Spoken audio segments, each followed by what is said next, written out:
It affects who we love, it affects how we play as children, the clothes we wear, how we interact with people, the books we can read, the films we watch, the lessons and the subjects that we get taught at school.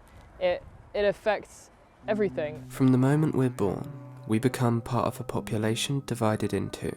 Based on our physical characteristics at birth, we are assigned a gender, a complex system of rules and expectations that seek to define how we dress, behave, and think. This leap from genitalia to gender role is an assumption that biological sex automatically determines gender, and that both exist solely within a binary system.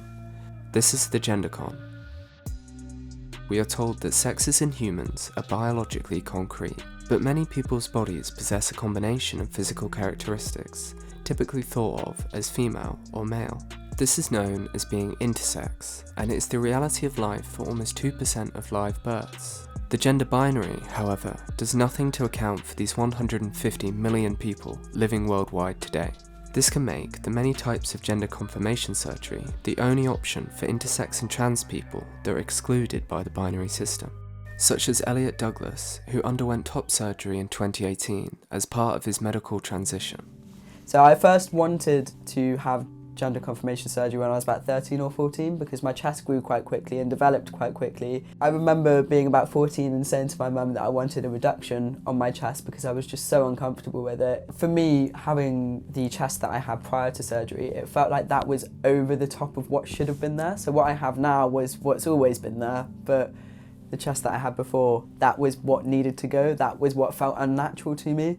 And I think if you're a cis person, you feel natural with your body most of the time. I mean, obviously there's things that we don't like about all of our bodies, but you feel comfortable with the gender you were assigned at birth and how your body presents itself.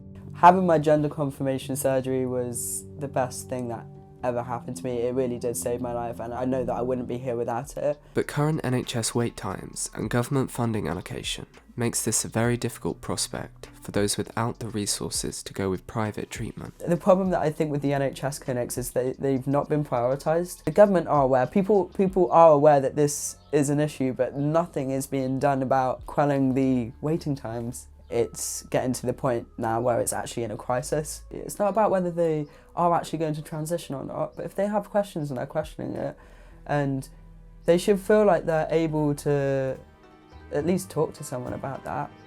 Poorly funded public services means many young people facing dysphoria do not have access to basic psychological help. This can make life within a binary system extremely oppressive and confusing. I've struggled with my mental health for literally as long as I can remember. I don't remember a time when I wasn't in therapy of some sort. Just knowing that I had to live as a woman, or at least as a girl, in like the eyes of my parents and the eyes of school and society, I felt like I had no identity. Like it was consistently stripped from me every single time I heard my dead name, every time I was called she and her, every time I was called a woman or a girl. I couldn't escape it. It was everywhere, and I felt like I genuinely didn't believe that there was ever going to be a life for me where I felt fulfilled. It made the difference for me between being like suicidal and just feeling like I'm free now. There's really no comparison to how I used to feel to how I feel now. Psychological issues around gender are symptoms of the binary system. Until we accept that this needs to be altered and become advocates in free self-expression, many gender-diverse people cannot live the life they deserve.